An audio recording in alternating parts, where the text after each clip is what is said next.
I'm Jeremiah McKinnon. This is NEC News Today. Here now are the top cannabis news stories from around New England for the second week of October, 2022. Our first story this week comes from the city of Boston, Massachusetts, where 2 robberies were reported to Boston police this week outside of the cannabis dispensary on Milk Street. CBS News reported that on Monday, Boston police were on the lookout after 2 individuals reported robberies and theft after leaving a cannabis dispensary. The first individual reported an attempted robbery shortly before noon after leaving the cannabis dispensary on Milk Street. Only an hour later, police received another call for a robbery where this time the victim had $190 worth of cannabis products stolen. No one was hurt as a result of either incident. For more information on this story, please visit our website. In the state of Connecticut, an analysis shows that winners of cannabis lotteries increase their odds of success by submitting hundreds of applications. Connecticut's adult-use cannabis licensing system includes a lottery system that is raising eyebrows after a report from the Hartford Business Journal showed that the companies competing for licenses submitted hundreds of applications to increase their odds at winning. In September, the Connecticut Department of Consumer Protection selected winners in the retailer and micro-cultivator license types. According to data from the licensing database of Connecticut's cannabis lottery system, those winners were able to increase their odds at success by submitting as many applications as they could afford. Application fees for the general lottery range from $250 to $1,000, depending on the license type.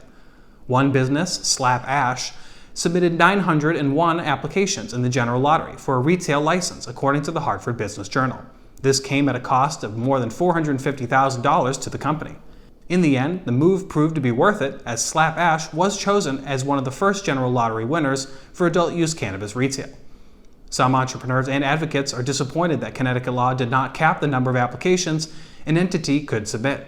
They suggest that the lottery system is putting applicants like them, without large investors, at a severe disadvantage. For more information on this story, please visit our website. This week, I still had some Vermont cannabis that I had not tried yet from Mountain Girl Cannabis in Rutland, so I decided to review it for this week's episode. The Kosher Kush Breath from Family Tree Cannabis Company I picked up was great. The freshness of the cannabis was clear by taste and smell, with a decent array of nugs included. For the full review, including photos, please visit necnewstoday.com. This episode of NEC News Today is brought to you by CBD Please, the first CBD store east of the Mississippi, and your local resource for reasonably priced, lab-tested cannabis extracts. CBD Please was founded in 2014 by Bill Downing, who's been a leader in Massachusetts cannabis law reform since 1990. CBD Please offers everything from premium quality organic hemp buds to extracts, tinctures, and many other cannabinoids. Visit cbdplease.com for more information. Police in Rhode Island are warning everyone that cannabis-infused edibles may appear on Halloween. The Gloucester Police Department in Rhode Island took to Instagram this week to remind parents to check their children's candy for marijuana edibles on Halloween. Police say that they found over 200 individually packaged marijuana edibles after conducting a traffic stop on Sunday night. The edibles were packaged individually in bags that resemble commercially available food products such as Rice Krispies, Trix, and Cocoa Pebbles. Cartoon characters like Trix the Rabbit are depicted on the packaging with bloodshot eyes and holding a blunt in his right hand. For more information on this warning, please visit our website. Sensi Magazine is hosting a Sensi Night free party in Boston on October 24th. Sensi and Resonate present Sensi Night with a special performance by Capadonna of the Wu-Tang Clan. According to the event description, the event will bring together over 24 companies from the Massachusetts cannabis industry for a fun and social night in Boston. The event takes place at the Royale nightclub on Tremont Street between 7 p.m. and midnight. Guests can attend the event for free, but must be 21 years or older to enter. The full lineup of musical performances include Green Monster, Saucy Lady, and a showcase from the traveling concert series Tiny Trap Concerts featuring Minnie Clay and Carell. For more information on this event, please visit necnewstoday.com. In Connecticut, the Board of Selectmen in Greenwich recently met to discuss the requirement under state law for public consumption areas to consume cannabis. The law legalizing adult-use cannabis in Connecticut requires municipalities with more than 50,000 residents to allow public consumption of cannabis at a designated location. The law did not provide a timeline for implementing public consumption sites. Some officials in Greenwich are hesitant to allow for the smoking of cannabis anywhere where tobacco is not allowed to be consumed. According to Connecticut Insider, 19 municipalities have enough residents to trigger the location of a public consumption site. Some municipalities prefer to simply let cannabis be consumed anywhere that tobacco is also allowed. Not every community is behind. The city of Milford does have a place for adults to consume cannabis legally.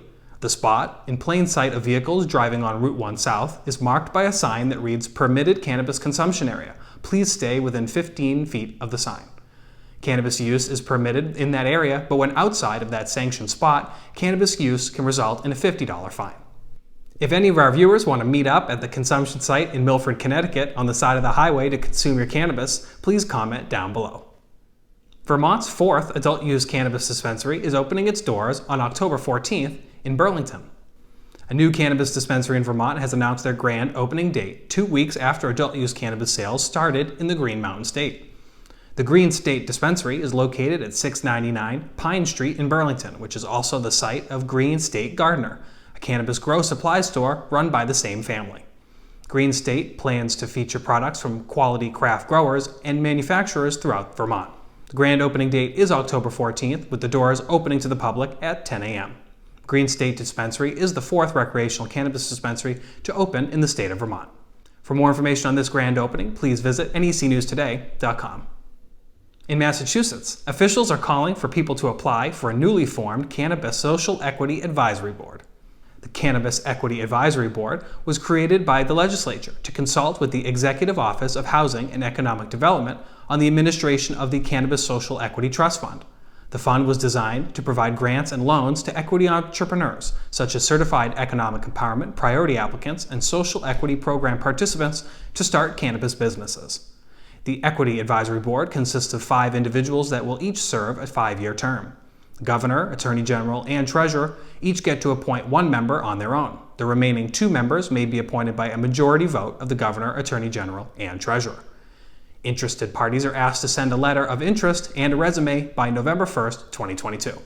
For the application, please visit our website. Last but not least this week, governors across New England responded to President Biden's request to pardon state-level cannabis possession offenses. On October 6th, President Joe Biden announced that he was issuing a proclamation to pardon individuals that violated federal law by possessing marijuana. In his announcement, the president also urged all governors to do the same with regard to state-level cannabis offenses. In Massachusetts, outgoing Republican Governor Charlie Baker pointed to the Commonwealth's existing expungement process, saying that those convicted of cannabis offenses can have their records wiped today under existing state law. According to a statement from Governor Dan McKee of Rhode Island, he and his team are looking into how to best fulfill on President Biden's request to pardon offenses at the state level. Connecticut Governor Ned Lamont also commended President Biden and pointed to Connecticut's law that includes language to automatically erase certain cannabis-related convictions. A spokesperson for Governor Janet Mills of Maine said that the governor strongly encourages those who feel unduly impacted to apply for executive clemency. For more information on how governors and candidates for governor are handling the news, please check out our website. For the absolute latest New England Cannabis news, head on over to necnewstoday.com and follow us on all your favorite social media platforms. If you're enjoying the show, be sure to like this video. Subscribe to NEC News Today for more great content, and hit the bell icon so you never miss an episode of the show. For New England Cannabis News Today, this is Jeremiah McKinnon, reminding you to always use cannabis responsibly and to enjoy your cannabis-filled adventures throughout New England.